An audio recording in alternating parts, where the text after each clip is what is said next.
नमस्कार, आप देख रहे हैं इंडिया वॉइस। मैं हूं आपके साथ जूही सिंह और बढ़ते हैं खबरों की ओर। दिल्ली से बड़ी खबर सामने आ रही है। मोदी कैबिनेट की आज बैठक, तीसरी बार शपथ के बाद पहली कैबिनेट बैठक। शाम 5 बजे होगी मोदी कैबिनेट की बैठक। तो दिल्ली से यह जानकारी सामने आ रही, तीसरी बार शपथ के बाद पहली कैबिनेट की बैठक होने जा रही है और शाम को 5 बजे मोदी कैबिनेट की बैठक होने जा रही है। तो ये बड़ी जानकारी दिल्ली से। और आज जो है एक बार फिर से शाम को 5 बजे बैठक होने जा रही, मोदी कैबिनेट की आज बैठक होने जा रही है और तीसरी बार पीएम पद की शपथ ले चुके हैं नरेंद्र मोदी और इसके बाद जो है ये पहली बैठक आयोजित की जा रही है।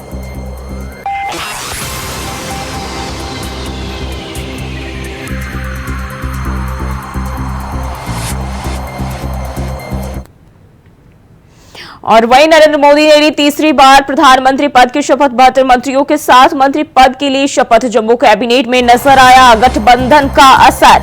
तो नरेंद्र मोदी ने तीसरी बार प्रधानमंत्री पद की शपथ ली है और जम्मू कैबिनेट में गठबंधन का तगड़ा असर देखने को मिला। 72 मंत्रियों के साथ मंत्री पद की शपथ ली। राष्ट्रपति भवन में पीएम ने तीसरी बार जो है प्रधानमंत्री पद की शपथ ली है नरेंद्र मोदी ने और उनके साथ साथ 72 मंत्रियों ने भी मंत्री पद की शपथ ली है। दिल्ली से यह जानकारी सामने आ रही है और नरेंद्र मोदी ने तीसरी बार पीएम पद की शपथ ली है। प्रधानमंत्री पद का कार्यभार एक बार फिर से वो संभालेंगे, यानी कि देश में तीसरी बार फिर से मोदी सरकार की जो धूम है वो देखने को मिलेगी। और 72 मंत्रियों के साथ साथ उन्होंने भी शपथ ली है, जहां गठबंधन का तगड़ा असर देखने को मिला।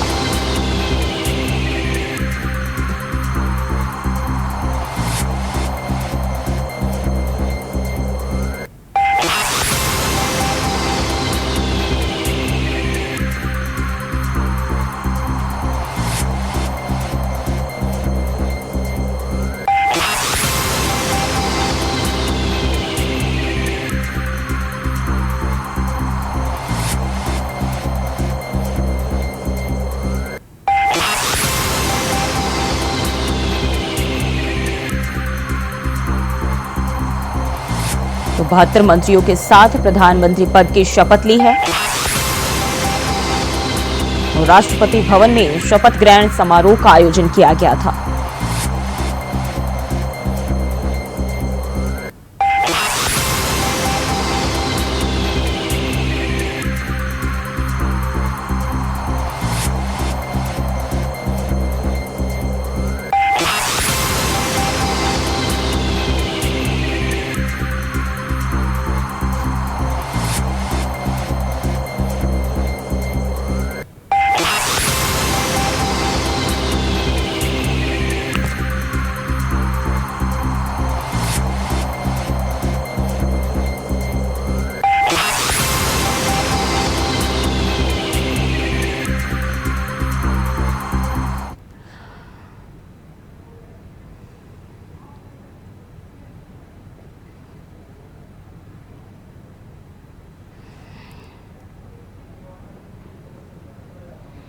तो चलिए अब आपको ये भी बताते हैं कि किन राज्यों से कितने मंत्री बनाए गए हैं। तो सबसे पहले अगर हम बात करें उत्तर प्रदेश की, तो यहां से 11 मंत्री बनाए गए हैं, बिहार से 8, गुजरात से 6, महाराष्ट्र से 5, मध्य प्रदेश से भी 5 मंत्री बनाए गए हैं। और देखें तो इसी के साथ राजस्थान से 4, हरियाणा से भी 3 जो है वो बनाए गए हैं।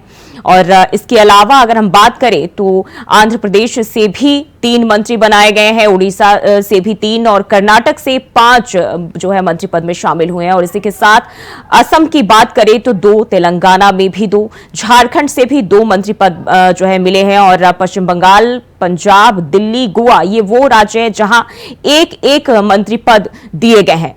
और इसी के साथ हम बात करें अगर तमिलनाडु की, यहां भी 1, छत्तीसगढ़ में भी 1, अरुणाचल में भी 1, उत्तराखंड में भी 1 मंत्री पद दिए गए हैं। तो ये वो राज्य है जहां से मंत्रियों की ये संख्या जो हम आपको दिखा रहे हैं लगातार, ये आप अपने टीवी स्क्रीन पर देख सकते हैं, जिनमें महाराष्ट्र से 5, मध्य प्रदेश से भी 5, हरियाणा की बात कर ले 3 और इसके साथ 3 ओडिशा से भी, आंध्र प्रदेश से भी इन जगहों पर 3-3 मंत्री पद दिए गए हैं। कर्नाटक में 5, असम में 2 और तेलंगाना में 2 जो है मंत्री पद दिए गए। झारखंड में 2, पश्चिम बंगाल में 1 और पंजाब में एक एक मंत्री पद जो है दिए गए हैं। उसी के साथ दिल्ली में भी एक दिए गए हैं। तो ये वो संख्या है जहां मंत्री पद अलग अलग राज्यों में दिए गए हैं। और कल प्रधानमंत्री के साथ साथ ये वो राज्य है जहां से मंत्रियों ने मंत्री पद की शपथ ली है।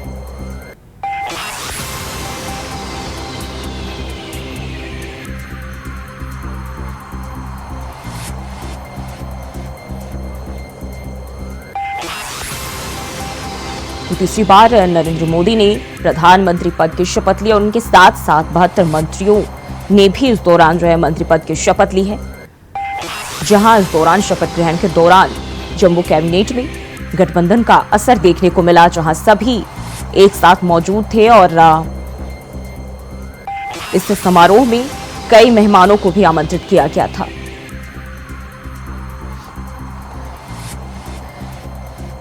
और इसी खबर पर ज्यादा जानकारी के साथ चंदन वर्मा लखनऊ से हमारे संवाददाता हमारे साथ जुड़ गए हैं। चंदन, अगर हम बात करें तो 2.0 यानी कि मोदी सरकार के 2.0 में कई सारे ऐसे चेहरे हैं जिनका मोदी के तीसरी पारी में नाम कट गया है, पत्ता साफ हो गया है।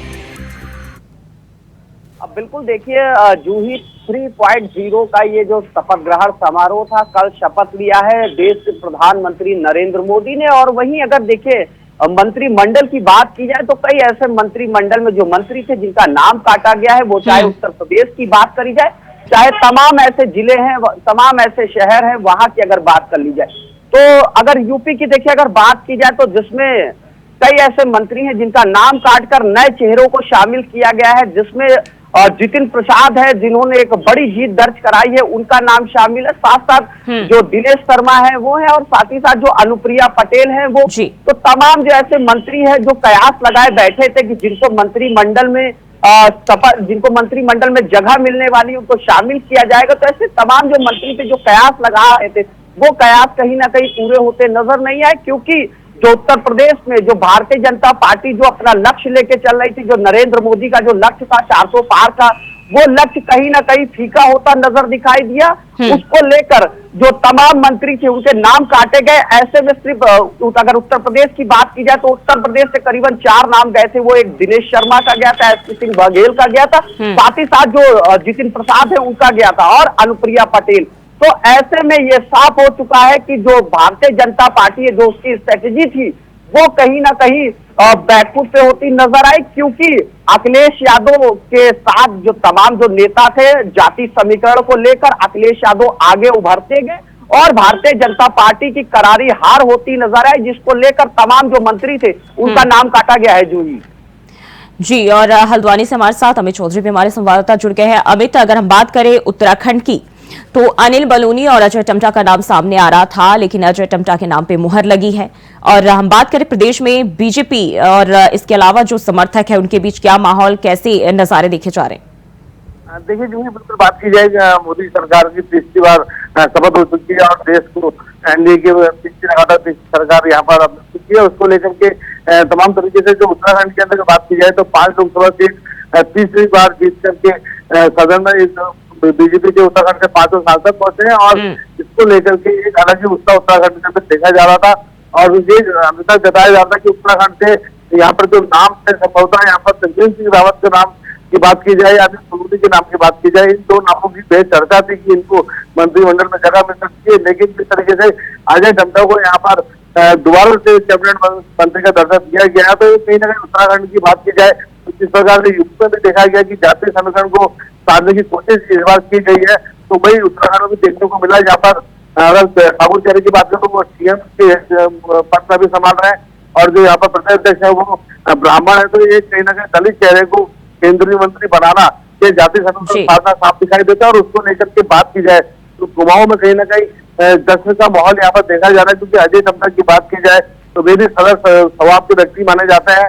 अपने 23 साल की उम्र से राजनीति की शुरुआत की थी और 9 चुनाव में से 6 चुनाव वो लगातार जीत रहे आ रहे हैं। और यहाँ पर बात की जाए तो 2014 में, 2019 में, 2023, 2024 में 3 चुनाव उन्होंने सांसद के लगातार जीते हैं। और भारी अंतर से यहाँ पर वो अपने प्रतिद्वंदी जो है प्रदीप टम्टा को हराते हुए दिखाई दिए हैं। इस बार भी यही कारनामा उन्होंने किया, तो उसको लेकर कहीं ना कहीं कहा जा सकता है कि उत्तराखंड के अंदर क्योंकि अजय टम्टा के नाम की चर्चा नहीं थी, लेकिन इस प्रकार से जाति समीकरण को बैठाते हुए यहाँ पर इस बार बीजेपी सरकार दिखाई दी, तो उसी के तहत उनको ये जिम्मेदारी मिली है। 2014 में वो कपड़ा राज्य मंत्री थे। उसके अलावा आप यहाँ पर क्या विभाग उनको मिलेगा ये देखना होगा, लेकिन फिलहाल बात की जाए तो अजय टम्टा को यहाँ पर जिम्मेदारी दी गई है और यहाँ पर कई तरीके से समीकरण कहीं ना कहीं बीजेपी प्रदेश में साधते हुए नजर आ रही है। और लगातार यहाँ पर अब अजय टम्टा को जिम्मेदारी मिलने के बाद यहाँ पर खासकर जो दलित यहाँ पर जो वोटर हैं उनको कहीं ना कहीं यहाँ पर साधने की कोशिश की जा रही है। जी, और चंदन वर्मा भी हमारे साथ बने हुए। चंदन, अगर हम उत्तर प्रदेश की बात करें तो यहाँ इस बार कहीं ना कहीं है जो मंत्री है उनकी संख्या कम हुई है, कम देखने को मिली है। और इसी के साथ अगर हम देखें तो लोकसभा चुनाव में जो बड़े चेहरे हैं अभी तक उनके जो कार्यभार है उसको लेकर कोई भी जानकारी स्पष्ट रूप से सामने नहीं आई है। किसके हिस्से कौन सी जिम्मेदारी जाएगी, क्या संभावना जताई जा रही है इसको लेकर? बिल्कुल, देखिए जो ही उत्तर प्रदेश की देखिए अगर बात की जाए तो तमाम ऐसे मंत्री हैं जो कयास लगाकर बैठे हुए थे, जिनका नाम मंत्रिमंडल में जाना था, उन सभी का नाम काटा गया है। तमाम जो नए चेहरे हैं उनको जो है उनको शपथ ग्रहण में भी देखिए उनको बुलाया गया था और उन्होंने ही मंत्रिमंडल में शपथ लिया है। जैसे कि एसपी सिंह बघेल एक नया चेहरा है, जितिन प्रसाद उत्तर प्रदेश का नया चेहरा है, उभरता हुआ चेहरा है। हालांकि उत्तर प्रदेश से जो जितिन प्रसाद रहे और पीडब्ल्यूडी के पास विभाग था और काफी अच्छा इन्होंने विभाग चलाया है और अच्छा काम किया है। तो ऐसे में तमाम जो चेहरे जो कयास लगा के बैठे थे कि जिनका मंत्री पद के लिए नाम जाएगा सेंट्रल में, उन सभी का नाम काट कर कुछ ही लोगों का नाम दिया गया है, कुछ नए चेहरों का, क्योंकि 2027 का चुनाव होने वाला है विधानसभा का। जिस तरह से लापरवाही और जिस तरह से जो करारी हार भारतीय जनता पार्टी ने लोकसभा के चुनाव में देखी है, ऐसा 2027 का जो विधानसभा चुनाव होने वाला, ऐसे में कोई उनको दिक्कत का सामना ना करना पड़े। जाति समीकरण को लेकर तमाम जो लोग थे उनके नाम भेजे गए हैं, लेकिन कई ऐसे मंत्री हैं जो लगातार ये कयास लगा रहे थे कि जिनको उत्तर प्रदेश से दिल्ली भेजा जाएगा तो उन सभी का नाम काटकर कुछ ही नामों पर यह मोहर लगी और कुछ ही लोगों को मंत्रिमंडल में शामिल किया गया। हालांकि कल शपथ ले ली गई है। अब देखने वाली बात यह होगी किसको क्या विभाग मिलता है। अब विभाग जब मिलता है उसके बाद ही देखिए जो ही तस्वीरें कुछ साफ हो पाएंगी। जी लेकिन अगर हम चंदन बात करें तो इस बार जो है बहुमत जीत हासिल करने के बाद भी जो अनुराग ठाकुर हैं उन्हें जो है केंद्रीय मंत्री पद के जो कोई जगह वो है अभी नहीं मिली है। देखिए यूं ही अनुराग ठाकुर की देखिए अगर बात की जाए तो अनुराग ठाकुर का जिस तरह से पिछली बार वो सरकार में रहे, यानी सेंट्रल की सरकार में रहे और उनका कार्यकाल भी अच्छा रहा, हालांकि वो जीत भी अच्छी दर्ज कराया। लेकिन अब देखने वाली बात ये, क्योंकि कई ऐसे चेहरे हैं जो पुराने चेहरे थे, पार्टी ने उन चेहरों को बदल कर अब नए चेहरे लाए हैं, क्योंकि अब जो चुनाव होना है वो जाति समीकरण पे होना है। जिस तरह से अखिलेश यादव का जो गठबंधन था राहुल गांधी से, वो गठबंधन कहीं ना कहीं सफल होता नजर आया और उसी का जो साफ उदाहरण आज उत्तर प्रदेश में देखने को मिल रहा है कि गठबंधन ने करीबन 47 सीटों पर अपनी जीत दर्ज कराई है। 37 सीटें उसमें समाजवादी पार्टी की और साथ ही साथ जो कांग्रेस है उसकी भी सीटें। तो ऐसे में अब किसी भी तरह का कोई भी लापरवाही और कोई भी संगठन के द्वारा ऐसा निर्णय नहीं लिया जाना चाहता है कि जिससे जो सीटें हैं वो कम हो और आने वाला जो चुनाव है वो बेहतर लड़ा जा सके। इसको लेकर कई तमाम नए चेहरे दिए गए हैं जिनका अपने क्षेत्र में मजबूत हिसाब किताब है, जिनका अपने क्षेत्र में जनता से जो सामंजस्य है वो अच्छा बेहतर है। तो ऐसे में एक भारतीय जनता पार्टी ने नए चेहरों को अपने मंत्रिमंडल में शामिल करने का काम किया है और इसी तरह देखने वाली बात होगी कि कई और ऐसे मंत्री हैं, क्या उनको भी मंत्रिमंडल में लिया जाता है या इसी तरह से जितने लोग हैं इन्हीं को और इनकी ही शपथ हुई है और इन्हीं को उत्तर प्रदेश से देखिए जो ही ज्यादा लोगों को बुलाया नहीं गया था, बहुत कम ही लोगों को इनवाइट किया गया था। हालांकि जैसा कयास लगाया जा रहा था तो वैसा कयास पूरा हो नहीं पाया, लेकिन जिन जिन को शामिल किया गया अब ये देखना होगा कि उनको किस तरह का विभाग मिलता है, क्या चीजें मिलती है और नई जिम्मेदारियों के साथ क्या क्या चीजें उनको देखने को मिलती है। जी, और अमित भी लगातार हमारे साथ बने हुए हैं। अमित, अगर हम उत्तराखंड की बात करें तो जिस तरीके से पांचों की पांचों लोकसभा सीटों पर बीजेपी ने बढ़त बनाई है, पांचों की पांचों सीटें बीजेपी के खाते में, और ऐसे में हम देखें तो इसके पहले कांग्रेस भी लगातार मांग करती रही है कि जिस तरीके से जनता ने बीजेपी को जिताया है तो एक केंद्रीय मंत्री जो है प्रदेश को मिलना चाहिए और आखिरकार जो है एक पद प्रदेश के लिए रख दिया गया संरक्षित। बिल्कुल, बात की जाए तो 2014 से ही हम ये देखते हुए आ रहे हैं कि उत्तराखंड को प्रधानमंत्री नरेंद्र मोदी ने अछूता नहीं छोड़ा है। 2014 में भी यहाँ पर अजय टम्टा को मंत्री बना करके भेजा गया था। वहीं उसके बाद 2019 2019 में के सरकार में यहाँ पर रमेश पोखरियाल निशंक की बात की जाए और अजय भट्ट की बात की जाए, उनको मंत्री बनाया गया था। और 2024 में क्योंकि लग रहा था क्योंकि एनडीए की सरकार है, बीजेपी की पूर्ण बहुमत की सरकार बन नहीं पा रही, तो इसमें जो यहाँ पर जो उसके घटक दल है उनके तमाम दबाव यहाँ पर है, उनके लोगों को मंत्री बनाना हो तो हो सकता है कि उत्तराखंड की कहीं ना कहीं अनदेखी की जा सकती है। लेकिन प्रधानमंत्री नरेंद्र मोदी का जो लगाव रहता है उत्तराखंड को लेकर के, और जिस प्रकार से उत्तराखंड के अंदर बीजेपी के द्वारा कार्य किए जा रहे हैं, यहाँ पर जो मुख्यमंत्री है पुष्कर धामी, उसके द्वारा लगातार जनता के बीच में जाया जा रहा है, और जिस प्रकार से यहाँ पर तीसरी बार ये कारनामा करके दिखाया है बीजेपी ने उत्तराखंड के अंदर, शायद यही वजह है कि प्रधानमंत्री नरेंद्र मोदी ने उत्तराखंड को अछूता नहीं छोड़ा है और अजय टम्टा को भी यहाँ पर मंत्री बनाया गया है।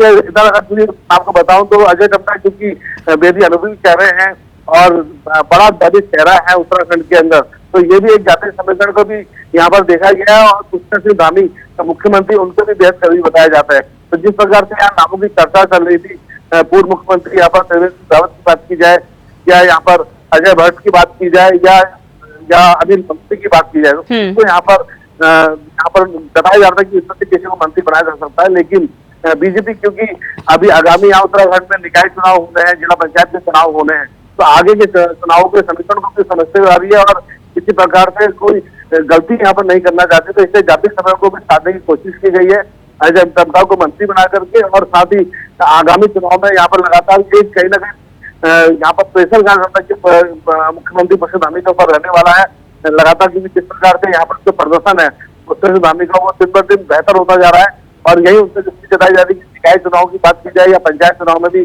बेहतर प्रदर्शन वो करे, तो ये पूरी एक तरह की तैयारी की जा रही है। और इस मौके पर बीजेपी चूकना नहीं चाहती है। अब अजय टम्टा को यहाँ पर कौन सा विभाग दिया जाएगा ये तो अभी अनारा समय बताएगा, लेकिन इतना जरूर है कि अजय टम्टा को मंत्री बनाए जाने के बाद जो जातीय समीकरण है उसको पूरी तरीके से साधने की कोशिश बीजेपी ने उत्तराखंड के अंदर कर दी है। और इसको लेकर के आगामी परिणाम उत्तराखंड में बीजेपी के लिए होने जा रहे हैं, उसको लेकर के चुनाव अब यहाँ पर होंगे, निकाय चुनाव और पंचायत चुनाव, उसमें इसका असर देखने में जरूर दिख जा रहा है।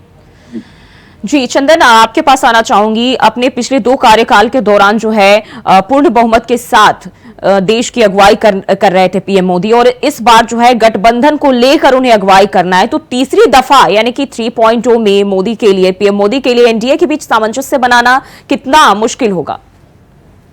देखिए, जूही जिस तरह से 2027 का ये चुनाव होने वाला है और जिस तरह से एनडीए अपना लगातार काम करती नजर आ रही, तो इस बार जो 2027 का चुनाव होने वाला, क्योंकि 2024 का ये लोकसभा चुनाव हुआ, ये भी काफी दिलचस्प था, क्योंकि जो उत्तर प्रदेश की जनता थी वो लगातार नरेंद्र मोदी को लेकर चर्चा बनी हुई थी। जिस तरह से जो चर्चा थी वो कहीं ना कहीं खारिज होती नजर आई, जिसको लेकर ये जो 7 नाम भेजे गए हैं उत्तर प्रदेश से, सिर्फ 7 और 7 नाम भेजे गए।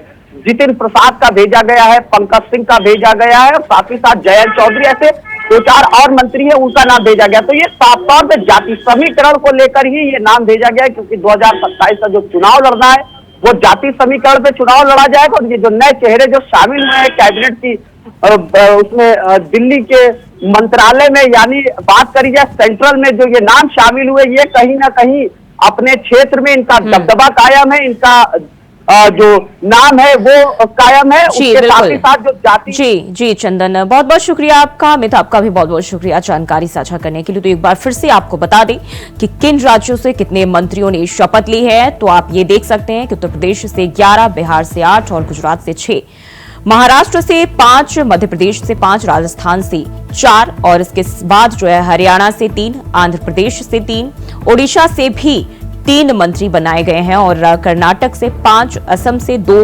तेलंगाना से 2 नाम सामने आए हैं और झारखंड की बात कर ले तो 2, पश्चिम बंगाल 1, पंजाब से भी 1 मंत्री ने शपथ ली है। दिल्ली की बात करें, गोवा की बात करें, तमिलनाडु की बात करें तो इन तीनों राज्यों से एक मंत्री बने हैं और इसके साथ ही छत्तीसगढ़, अरुणाचल और उत्तराखंड से भी एक बनाए गए हैं। तो ये वो संख्या है जो मंत्री बनाए गए हैं। तो प्रधानमंत्री नरेंद्र मोदी ने शपथ ली और उनके साथ साथ 72 मंत्रियों ने अलग अलग राज्यों से मंत्री पद की शपथ ली है, जहां एनडीए की बढ़त है और बीजेपी की बढ़त है।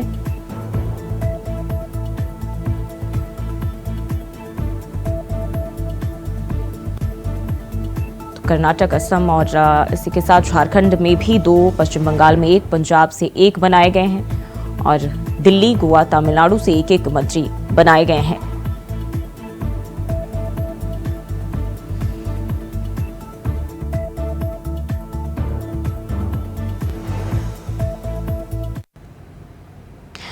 और अब ये बताते हैं कि कहां से कौन मंत्री बना है। तो यूपी से कौन मंत्री बनाए गए हैं, जिसमें आपको ये बताते हैं, जिनमें नाम जो है वो शामिल है।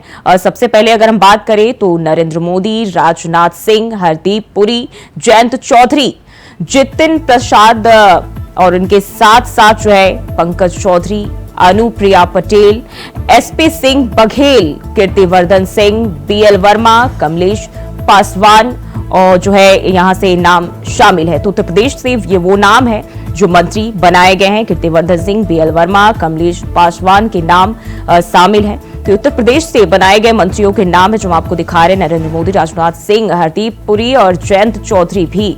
इसके अलावा जितिन प्रसाद, पंकज चौधरी, अनुप्रिया पटेल, एसपी सिंह बघेल। और इसके बाद हम बात करें बिहार की, तो बिहार से जीतन राम मांझी, जी हाँ, जीतन राम मांझी, लल्लन सिंह और गिरिराज सिंह, चिराग पासवान। इनके अलावा रामनाथ ठाकुर, नित्यानंद राय और ये वो चेहरे हैं जो कि नाम सामने आए हैं। और बात करें गुजरात की तो अमित शाह, जेपी नड्डा, एस जयशंकर, मनसुख मांडविया, सीआर पाटिल, नीमूबेन बंभानिया, ये जो नाम है वो सामने आए हैं। और अमित शाह, जेपी नड्डा, एस जयशंकर, ये तमाम वो नाम है जो गुजरात से मंत्री बनाए गए हैं। और लगातार हम आपको आपके टीवी स्क्रीन पर दिखा रहे हैं, ये वो नाम है जो गुजरात से मंत्री बनाए गए हैं। और अमित शाह, जेपी नड्डा, एस जयशंकर के नाम शामिल हैं। और ये वो नाम है जो आपके टीवी स्क्रीन पर हम दिखा रहे हैं जिन्होंने मंत्री पद की शपथ ली है। तो गुजरात से अमित शाह, जेपी नड्डा, मनसुख मंडाविया, सीआर पाटिल, नीमूबेन बंभानिया, ये वो नाम है जो गुजरात से मंत्री पद की शपथ लिए हैं और मंत्री पद में शामिल हुए हैं।